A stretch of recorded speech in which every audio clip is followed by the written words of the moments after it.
Hello and welcome to this week's Pastor Capture. We are in our beautiful chapel. If you've not seen this part of the building, I hope you'll come, especially on our communion on Sundays at 10:30. But my name is Steve Sos Costello, senior pastor here, and it's always exciting to get to be on the Pastor Capture with Pastor Tammy. Pastor Ivy is at a clergy event today, tomorrow, and the next day called Flourish, where she joins other clergy colleagues and they go deep and just talking about how they can continue to grow as pastors. But Pastor Capture is our opportunity to kind of give you a little overview of what happened this past Sunday, and then to talk a little bit about this coming Sunday, and sometimes a few other things happening throughout the week, just to raise your attention. So this past Sunday was a standalone, if you want to call it that. It wasn't part of a series. It was our All Saints, and we remembered and lifted up the names of 19 of our folks from the church that are no longer with us in this life, and was really beautiful. I thought both services were beautiful in the way that was done. We had communion, and for me, the scripture was from Habakkuk, chapters 1 and 2, one of our prophets in there, but just this idea of how Habakkuk was able to complain to God, but then be reassured by God's faithfulness. And at the end of the day, that's all we can hold on to, I think. So the second scripture, which was from 2 Corinthians, the focus there was encouragement to the Corinthians, saying, because we know that the one who raised Jesus also will raise us. So, right. And I have to just tell you, I took notes from your sermon, and one of the things that I really liked was, don't be deceived by those who puff themselves up. Which is, I think, the Common English version. Yeah. So, I just think that was pretty timely. And also, I'm very intrigued. I put down on my story graph of books to read, Patriot. I can't say Alexei Navalny. Yeah. Yeah. So like I said, I'm almost finished with that, and a couple other people are reading that. Very moved by Alexei, who is Russian, who stood up to Putin, and it cost him his life, but was just dedicated to, speaking out. And I think that takes courage. And even while he was in prison, he still found joy and sustenance and strength through his Christian faith, which he had grown up an atheist and had changed there. Yep. So, I'm very intrigued by his story. I need to read that book. Good stuff. We also had an opportunity for folks that joined me at 12:30 and Chris Fletcher on Sunday to talk about becoming new members. So just a plug for this coming Sunday, that would be the 9th, and then the following Sunday, the 16th. If you're interested in becoming a member, we're welcoming new members. We can entertain any dates. If you want to become a new member and those don't work, talk to me and we can figure that out. But I'm excited about that.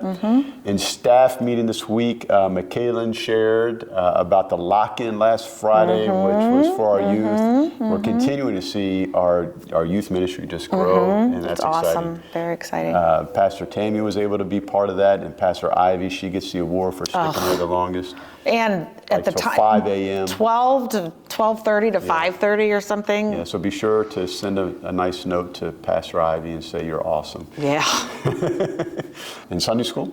Sunday school, they talked about Samuel chooses a king, there was a nice little group there, and they made cute crowns, and then they came back in for communion, which was really nice that they were able to do that with their parents. Very nice. And the next Sunday is Solomon asks for wisdom. For this unit roadmap, the scripture passage is one of my ultimate favorites from Psalm 119, 105. Your word is a lamp before my feet and a light for my journey. That's a good old Amy Grant tune. I remember that one. Yeah. I like that song. Yeah. Actually, I sang that song when I auditioned for Otterbein. Yeah. And then I remember my professor got lost in music, and I had to tell him where to go in the music. This coming Sunday, we start a new series, and it is called Distracted. And the hope of this series is that we might look at our scriptures and look at the different references there about how God helps us to be able to stay focused and to be freed from distractions, because we know that today there are so many distractions. Oh, you mean this thing right here? If I hadn't silenced my phone, it would probably be buzzing right now. I know. So I think it's something we can all wrestle with, and I'm excited. This Sunday, Pastor Ivy's going to be preaching, and it is the parable of the sower. One of my favorites. The seeds that get blocked out with all the distractions of birds eating them up and briars. Then the next week I'll be preaching on the 16th, and that is the story of Peter trying to walk on water, does so until he gets distracted. And then the third and last of this series is, which is kind of exciting, it's the story of Jesus in the wilderness and how Satan works really hard to distract him from his main purpose there of discerning his call, which we usually don't look at that scripture until season of Lent. So I'm excited to kind of do that at this time in the game. So tell everybody you know, if there are any distractions in their life, they need to come to this series. I also think it's cool that we're doing this series before Advent. I like that. Because it's reminding us of how we need to set aside all of those distractions so that we can truly prepare I like that. our hearts for Jesus and his birth. And we also want to lift up this time of year, this Friday and Saturday, we have the Gingerbread House Art and Craft Fair taking over the church on Friday and Saturday. It's a wonderful way that we reach out to the community, brings a lot of folks into our doors. They can learn about our Advent stuff and different things going on. And all of the proceeds, go to the mission of the church and different causes there. So, The United Women of Faith are the ones who host. Beautiful. This has been something that's over 100 years. Yes. I mean, I think even over 150 or something. Yeah. No, not okay. Kenneth says Long no. time. But over 100 years. Yeah. What? Don't tell anybody, but we will be selling what they affectionately call Christian crack. Don't tell anybody that.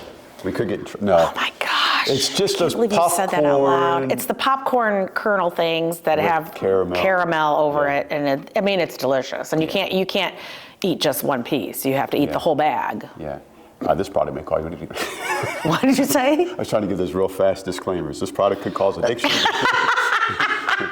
May cause diabetes, So we do need some caution with that. But anyway, it's a great event to invite a friend to and get them to see for themselves this wonderful church. So lots that we could share with you. Go to our website, see all that's happening there, and please do like and share, put a comment. These are the ways that we can, feed the algorithm to kind of get more folks to learn about this great church. So thank you for watching this week's Pastor Capture.